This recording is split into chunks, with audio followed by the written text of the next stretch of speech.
Good morning, good evening, good afternoon, whatever it is for you. Welcome back to another Division 2 video. My name is Prime, and as we all know, the Golden Bullet event, the global event, is live right now for the next 2 weeks. And I got a banger of a build for you. And this build hits the highest RPMs in the game, almost hitting that 2400 RPM. Yes, you heard it right. 2400 RPM, every gun goes brrrah. You can just shred through everything. It is such a great build, and of course we want to have that power. And with Golden Bullet, it gives you that extra RPM, it gives you that extra reload speed, and everything within the weapon handling. It is so great, and this build utilizes all of it. You can just open up your gun, and if you hit that Golden Bullet, you can just keep on shooting and shredding through everything. What also is the beautiful thing about this build is you can use any weapon you like. Of course, that 2400 RPM build that I'm showcasing today will be including the Ouroboros. Yes, this was the newest exotic added to the game, of course, behind the new incursion, Paradise Lost, and that's why we can hit up to that high of RPMs. But like I mentioned, you can use whatever gun you like. You can even go for the normal vector, and then you can hit up to almost 2000 RPM. You can even go, of course, if you want to have a little bit more distance, you can also go for an AR, for example, for the Saint Elmos. That will hit up to almost 1400 RPM. Yes, you heard that right. 1400 RPM, shredding through everybody with the Saint Elmos. That's the beautiful thing about this build. I'm now showcasing it, of course, with that Ouroboros because that's the highest RPM, but you can do it however you like. But without further ado, enough intro, enough gameplay. Let me show you what we've been cooking up live on stream.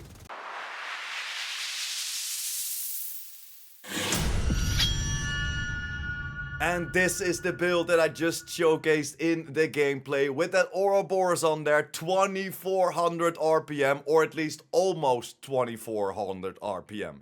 Starting with our specialization, we're using the gunner specialization Y for that 10% armor on kill. That's pretty much only why we're doing it. You can also use the Banshee pulse that is connected to the gunner specialization. A very nice skill to use as well. Jumping over to the gun for this build, and that is the Ouroboros. This is on level 24, so expertise level 24, gaining an extra 24% weapon damage. That's why my total damage on this build is 102.7k of the Ouroboros. And the base, and I'm naming it the base on this build, is almost 1700 RPM. So only with this build, without procs from this build, without the Golden Bullet, this is already up to 1700 RPM, or close to that 1700 RPM. We have a mag of 50. Then, of course, I went for damage to target out of cover, and the Ouroboros, of course, like we all know, has the talent rule them all. When an agent has a status effect applied to them, 50% of the ammo in their next magazine will be applied the same status to their target, and this effect will only occur during combat. We all know, and this can come in clutch as well.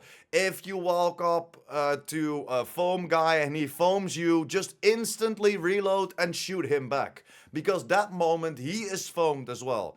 The moment that enemies are foamed or applied a status effect to them, they won't aggro you, they won't shoot you. Especially with the foam, they're trying to get that foam off their body, and it's easier for you to take them down without them taking you down first. So the talent is nice, but it doesn't do that much for you, but that is a very clutch moment for you.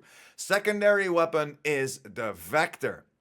The Vector, like I said, you can use this on this build as well. If you don't have the Ouroboros, if you still want to be up and close, go for the Vector, or even go for the named version, the Dark Winner. This has a total damage of 93k because it's just proficient. As you can see, there's no expertise levels on there. The RPM is 380 and a mag size of 45. But again, this is without the procs of the build and without that golden bullet. You can almost get to 2000 RPM on this vector. That's why I chose to go for a secondary gun. I can switch over if I like, and I can just showcase you how that vector is as well. Then for our handgun, doesn't really matter what you use. So just choose a gun that you, for example, don't have proficient yet. It's easier, you don't have to donate duplicates that much, you don't have to donate that much materials, so it will save you at the end. Then over to the build, and we are utilizing the Ninja Bike backpack. And why? Because this of course comes with the talent Resourceful. Slots in with any equipped gear set and or brand set item to fulfill a requirement towards unlocking a gear set bonus. Can unlock bonuses from multiple sets simultaneously. It's a little bit strangely worded, but if you use the Ninja Bike backpack, then every single second, third or even fourth brand set or gear set bonus will be activated. So because we're running around with that Ninja Bike, 2 pieces of Striker, 3 pieces of the Umbra gear sets, this will still activate that third piece from Striker, as you can see. Why are we using 2 pieces of Striker? Because the third piece throughout our Ninja Bike backpack will give us that 15% rate of fire. And that's what we're looking for on this build. Yes, you can of course hit a little bit harder with different setups, but you cannot get that 2400 RPM on there. And that's why we chose to go for 2 pieces of Striker to activate the 3 piece of that rate of fire. The 2 piece gives us that weapon handling, and we chose to go for critical hit chance or critical hit damages on everything. Make sure to build towards your 55 to 60% crit chance first.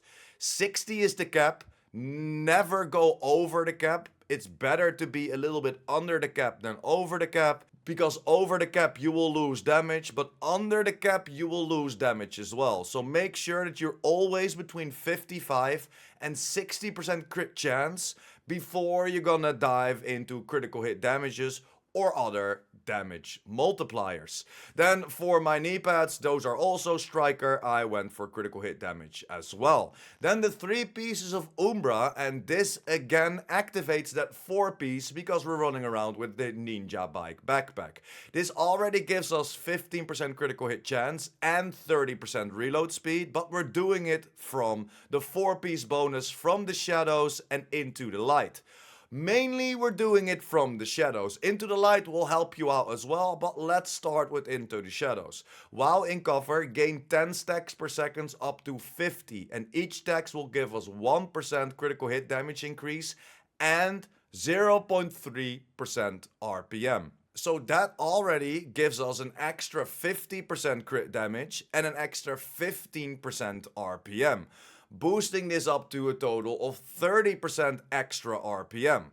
You need to be in cover for this. So while out of cover, lose 2 stacks per second at a normal speed and 1 stack per second if sprinting. So you need to dive in cover. You need to wait for a couple of seconds, 3 seconds until that buff is activated. You go out of cover, that critical hit damage and that extra RPM kicks in, and you can hit up to that 24 RPM, just shredding through everything, one clipping almost everything. It is so much fun to play with. And then coming back to that second part of this talent, and that is into the light. Into the light gives you a little bit of extra survivability. While out of cover and in combat, gain 10 stacks per second up to 50, and each stack will give you a 0.8% armor regen when it's consumed. So this again gives us 4% armor regen whenever you go back in cover. If you're almost taken out, if you're very low in your health, just duck into cover again and you will kick in that extra 4% armor regeneration, and you will consume those stacks until your armor is a little bit back again. You have some more survivability, and the moment you step out into the shadows, then that extra RPM and that extra critical hit damage kicks in again. We went for critical hit damage on our holster, and for our mask, we went for critical hit damage and a critical hit damage mod on there, and we went for the chest piece. But what does the chest piece do for us? This will make sure that our From the Shadows increases the max stacks from 50 to 100 and the stacks gain from 10 to 20. So if we look back at it, we now can gain an extra 100% critical hit damage and 30% RPM. So in total, we're gaining an extra 100% critical hit damage and 45% RPM, boosting us up again to that almost 2400 RPM. And that's why we're running around with that chest piece, because we're focusing a little bit more on those critical hit damages and on that RPM, so we can just shred through everything. And that's pretty much the full setup of the build. Pretty quick. I chose to go for a revive hive because you can still get swarmed. We're running around with almost a full red build. We only have one blue core on there from, of course, the 3 core attributes from the Ninja Bike backpack. And I still play solo from time to time, and then a revive hive comes in clutch. Because we want to be in the faces, and I kinda already explained that, I am using a shield as well. You can use the Banshee Pulse, or of course you can use a foam launcher as well, the Riot Foam. It's one of my favorite skills in the game. For example, if you just wanna foam them down when they're spawning, or if you wanna foam them down and make sure that you go in cover again to get your health back from Into the Light, or just pop a medkit real quick. This helps out a lot as well, but that shield gives you an extra survivability as well. And this is up to tier 2 because we have a yellow core and a blue core coming from our Ninja Bike, so our shield is a little bit stronger with 2.2 million health. That's pretty much it from the full setup. Let's dive over to the stats real quick. We have 56% critical hit chance on our Ouroboros. We have 56% crit chance on our Vector as well. And on the Vector, it's 146% critical hit damage. And on the Ouroboros, it's 151% critical hit damage. But don't forget, this is without the proc from the Umbra. So this will raise up to 201% critical hit damage because we're gaining that extra 50% from the Umbra gear set. That's pretty much everything about the stats. More you don't really have to know. We don't have any armor regeneration or any other protections from statuses or something. So this is pretty much everything that you need to know. Let me know in the comments down below what you think about this build. Did you make this build already, and are you testing this out? What do you want to play with? Are you going for the Ouroboros if you have it? If you don't have it, are you going for that Vector? Or are you still staying with a little bit more distance from that beam machine, the Saint Elmos? I would love to know what you think about this build and what you are using. So hit me up in the comments down below. But that's pretty much it for me today. Thank you very much for sticking until the end. You are a freaking legend if you're still here. Make sure to like this video if you liked the video or helped you out in any way or form. And of course, if you're new here and you just want to be updated about the Division 2, the Division universe, and the future Division 3, make sure to hit that subscribe button as well. And I will see you in the next one. PurePrime out.